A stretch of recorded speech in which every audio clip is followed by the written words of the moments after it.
Alors bonjour les troisièmes, la suite du cahier. Donc pour hier, ceux qui ont fait sérieusement leur travail, vous aviez des questions concernant le cadre spatio-temporel, donc c'est-à-dire le lieu et le temps, et puis des questions sur les événements qui se produisaient dans Matin Brun et sur les personnages. Donc vous voyez que pour répondre correctement, moi ça m'a pris 2 pages sur le cahier, ça m'a pas pris 3 lignes. Alors concernant le lieu et le temps, le cadre spatio-temporel, c'est la question de base qu'on vous posera toujours, qu'on vous reposera jusqu'au bac. Donc il s'agissait pour vous, sur votre tablette, de chercher, moi par exemple ici j'ai surligné les compléments circonstanciels de lieu en jaune, les compléments circonstanciels de lieu en vert, hop, ainsi de suite sur le document. Donc je vous encourage à faire la même chose. Alors pour le lieu, on a peu d'indications. Donc je vous ai mis les références des pages, au soleil. Ensuite, on nous parle d'un bistrot, de chez nous, d'un canapé, de chez Charlie, et puis des étages d'un immeuble. Donc qu'est-ce qu'on peut en déduire puisqu'on vous demandait de caractériser le lieu? Au moins que c'est un lieu qui est réel, qui est assez urbain.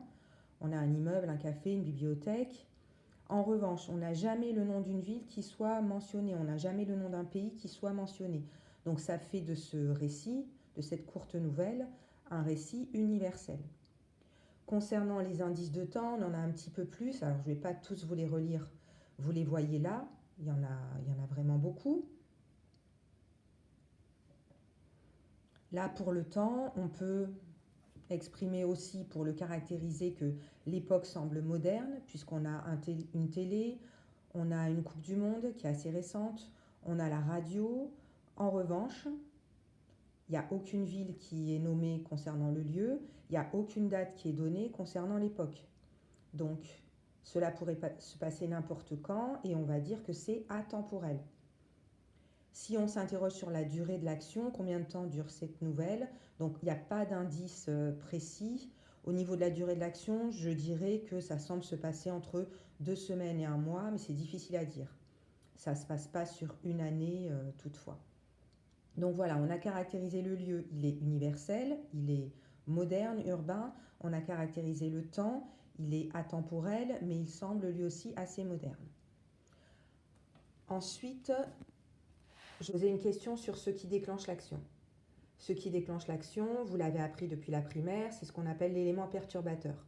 Donc je rappelle les moments du schéma narratif: situation initiale, élément perturbateur, péripétie, élément de résolution, situation finale. Donc là, on cherche le deuxième moment, l'élément perturbateur.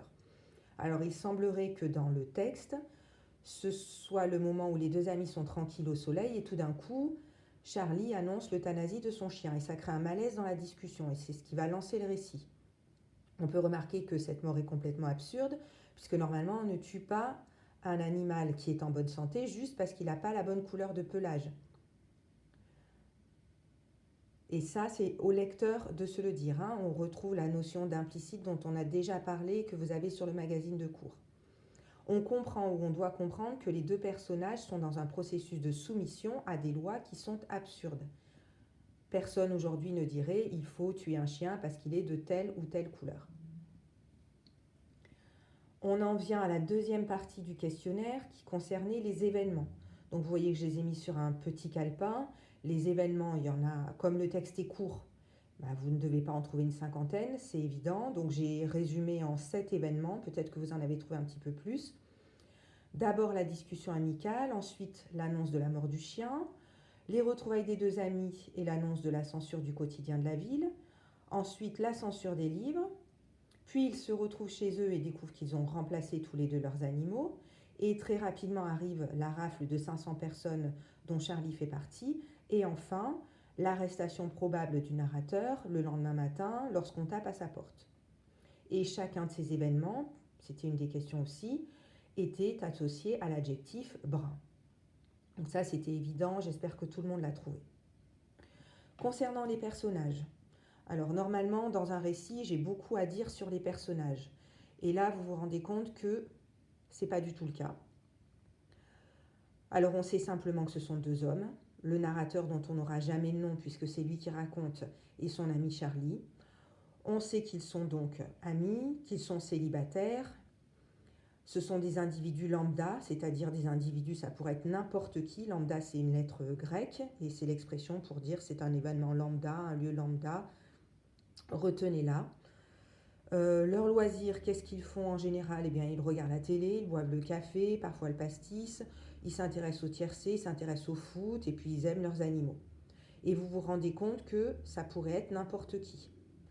Le fait d'écrire un récit dont le personnage pourrait être n'importe qui, c'est une possibilité pour le lecteur de s'identifier au personnage. Si ça avait été un super-héros, c'est difficile de s'identifier à un super-héros. Là, bah, c'est une personne tout à fait quelconque, donc on est des lecteurs quelconques, on peut s'identifier à ces personnages-là. Qu'on soit une fille ou un garçon, on n'a qu'à remplacer 2 garçons par 2 filles, le récit serait exactement le même. Donc pour conclure,